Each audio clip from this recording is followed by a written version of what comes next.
नमस्कार, खमंग रेसिपी मराठीमध्ये आपले स्वागत आहे। तर आज आपण बनवणार आहोत तळणीचे मोदक। तर त्याच्यासाठी मी इथे 2.5 वाटी खोबरं किसून घेतलेलं आहे। ही जी वाटी आहे त्या वाटीने 2.5 वाटी खोबरं आहे। ओलं खोबरं आहे। 2 नारळ किसून घेतलेले आहेत मी छोटे छोटे। थोडेसे ड्राय फ्रुट्स घेतले आहेत, तर याची मी पावडर करून घेणार आहे। तर चला आता आपण ओलं खोबरं छान असं भाजून घेऊया। तर आता आपण इथे गॅसवर एक कढई ठेवून घेतलेली आहे आणि कढईमध्ये आता मी तूप घालून घेते। साजूक तूप आहे हे। तर आपलं तूपही घालून झालेलं आहे। तर आता आपण त्याच्यामध्ये छोटा चमचा खसखस घालून घेणार आहोत। खसखस छान अशी भाजली गेली की आपण त्याच्यामध्ये ओला नारळ खोलेला घालून घेऊया।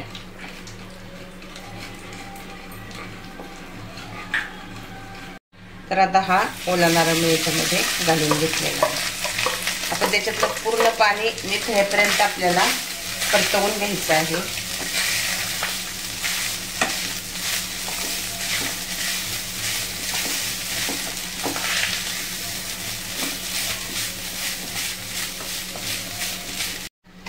लालसर रंगावर खोबरं आपल्याला छान असं भाजून घ्यायचंय। त्याच्यातलं पाणी एकदम निघून गेलं पाहिजे, पाण्याचा अंश नाही राहिला पाहिजे। मग आपण त्याच्यामध्ये गूळ घालून घेऊया।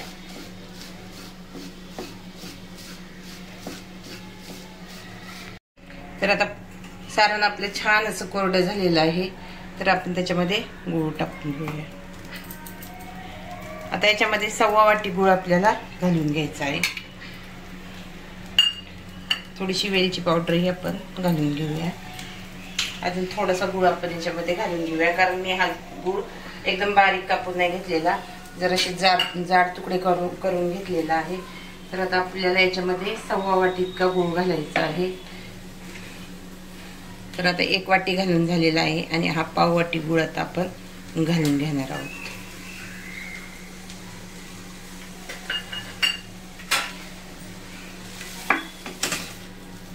तर आता हवी करण्यासाठी आपण 2 लोटण्याची मदत घेणार आहोत, म्हणजे कडेला लागलेलं वगैरे ते सगळं असं निघून येतात। आपण गूळ छानपैकी पूर्ण गूळ असं छान वितळून घेऊया आपण।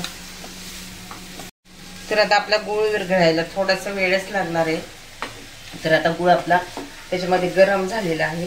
तर आता तो हळूहळू विरघळत आहे। तर आता आपण याच्यातच ड्रायफ्रुट्स लगेच घालून घेऊया। जास्त मोठे नाही ठेवलेले ड्रायफ्रुट्स आणि जास्त बारीक नाही केलेले, म्हणजे खाताना जरा दाताखाली लागले पाहिजे असे ड्रायफ्रुट्स केलेले आहेत। शेंगदाण्याचा जसा कूट करतो आपण भाजीसाठी जाडसर, तशी जाडसर केलेले आहेत। तर आता आपण छान असं मिश्रण एकत्रित करून घेऊया।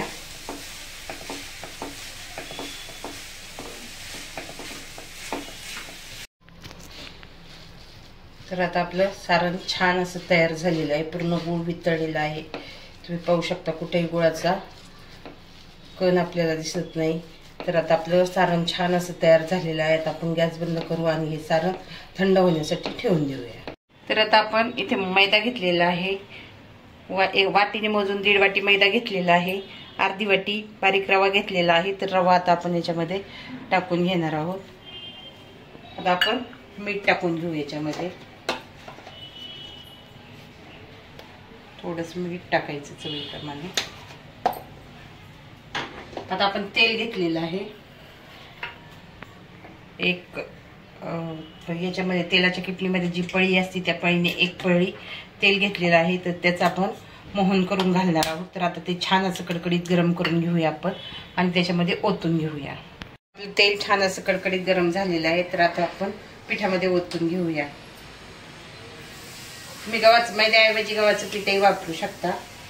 तर आता हे तेल आपल्याला सगळ्या मैद्याला आणि रव्याला छान असं चोळून घ्यायचं आहे।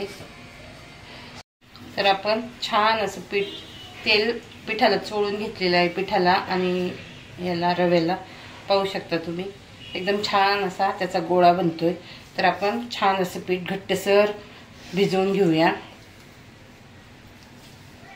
घट्ट मळायचं, पातळ नाही मळायचं जास्त।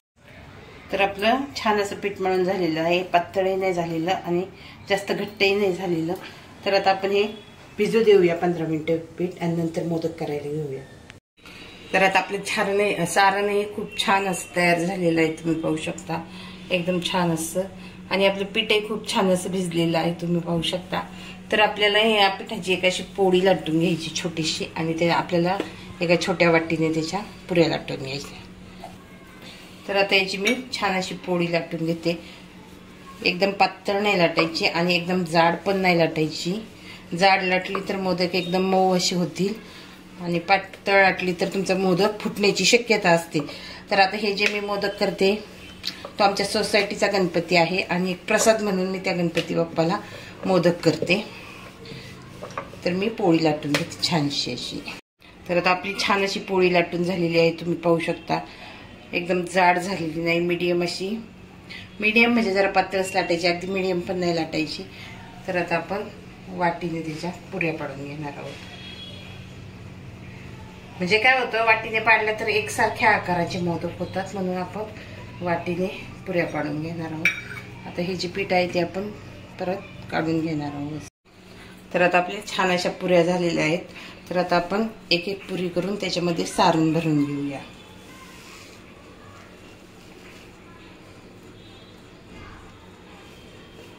तर आपलं सारण भरून झालेलं आहे. तर आता आपण छान अशा मोदकाच्या पाकळ्या पाडून घेऊया. एकदम चिटकून चिटकून आपल्याला पाकळ्या पाडून घ्यायच्या आहेत.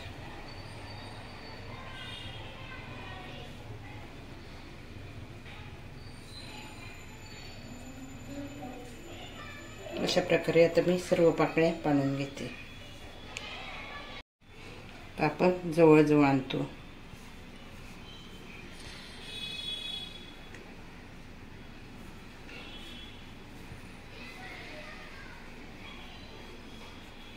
पाकळ्या आपल्या अगदी जवळ आलेल्या आहेत.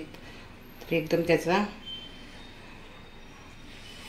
वरचा भाग पातळ झाला पाहिजे. जर जास्त पीठ होत असेल तर जास्त पीठ काढून घ्यायचं आणि अगदी असा पातळ भाग करायचा वरचा. कारण तळताना मोदक काय होतं, वरचा भाग जाड झाला की तळल्या जात नाही, आणि त्याच्यामुळे तो कच्चा राहण्याची शक्यता असते. म्हणून हा वरचा शेंड्याचा भाग नेहमी जाड करायचा, पातळ करायचा. जर जाड असेल तर त्याचं पीठ काढून घ्यायचं. आता इथं आपल्याला पीठ काढून घ्यायची काही गरज नाही. आणि तुमचा जर मोदक पसरला असेल तर तुम्ही त्याला असं हाताने असं करून थोडंसं त्याला आकार देऊ शकता, आणि थोडंसं असं तळहातावर थोडंसं असं हलक्या हाताने दाबून घ्यायचं. जास्त जोरात नाही दाबायचं, नाही तर मोदक फुटण्याची शक्यता असते.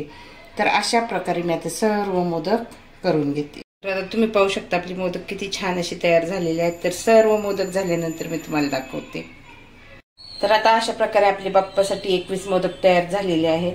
बाकी मोदक मी नंतर करणार आहे. तर हे आता आरतीची वेळ झालेली आहे, म्हणून मी हे मोदक अगोदर तळून घेणार आहे. तर आता आपण मोदकाचं थोडंसं पीठ सोडून बघितलं आहे. तेल आपलं छान तापलेलं आहे. तर आता आपण मोदक सोडूया. तर मोदक सोडताना नेहमी काळजी घ्यायची. मोदक आपल्या जी तोंडाची बाजू आपण पॅक केलेली असते त्या बाजूने मोदक सोडून घ्यायचा आपल्याला. आणि मोदक एकदम बारीक गॅसवर तळायचे, अजिबात गॅसची फ्लेम वाढवायची नाही. तर अशा प्रकारे आता आपण मोदक टाकून घेऊया. आपण अशा पद्धतीने मोदक टाकलेले आहेत तेलामध्ये. तर आपल्याला ते थोडेसे खालच्या बाजूने तळू द्यायचे, आणि नंतर त्यांना व्यवस्थित असं हलवून घ्यायचं आहे. प्रत्येक मोदक छान असं तळला जाईल. कारण काय होतं, आपण तसे टाकले की खालची वरची बाजू छान अशी तळली जाते, म्हणून आपण ते खालच्या बाजूने वरच्या बाजूने अगोदर टाकून वरची बाजू खाली टाकून घ्यायची, आणि त्याची जी खालची बाजू असते ती वरच्या साईडने टाकायची आपल्याला. आणि मध्ये मध्ये काय करायचं, मोदक असा पलटवून घ्यायचा. आता आपण हे मोदक पलटवून घेऊ. ते तसे खालची बाजू वरती, वरची बाजू खाली, असे सारखे आपल्याला खालती वरती करून तळून घ्यायचे आहेत हे मोदक. लालसर होईपर्यंत, जरा त्यांचा कलर होईपर्यंत चेंज तळून घ्यायचे. म्हणजे काय होतं, आपले मोदक एकदम कुरकुरीत असे होतात.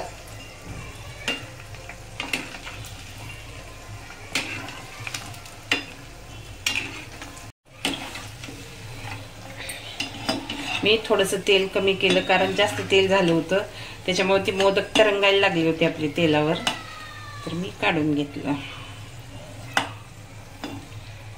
आपले मोदक छान असे तळलेले आहेत. तर आता आपण काढून घेऊया त्यांना. एकदम खडखड वाजतात आपले मोदक. तर आता मी काढून घेते. आपण एका वेळी 10 मोदक टाकले होते.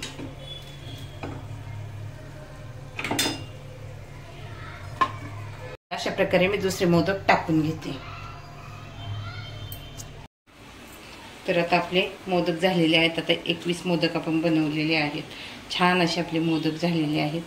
तर आता आपण देवाला खाली गणपतीला घेऊन जाणार आहेत. सोसायटीचा गणपती आहे. तर आता मी त्याच्यावर तुळशीचं पान नैवेद्यासाठी न्यायचा, तर त्याच्यावर मी तुळशीचं पान ठेवून घेते. तर अजूनही मला मोदक करायचे आहेत, पण आता आपले हे मोदक छान झाले आहेत देवासाठी. तर तुम्हाला माझी रेसिपी आवडली असेल तर नक्की माझ्या चॅनलला लाईक करा, सबस्क्राईब करा. कमेंट बॉक्समध्ये कमेंट असतील तर कमेंट बॉक्समध्ये लिहा. आणि अशा प्रकारे तुम्ही नक्की मोदक करून बघा. तुम्हाला मावा घालायचा असेल तर तुम्ही ओल्या नारळामध्ये मावाही घालू शकता.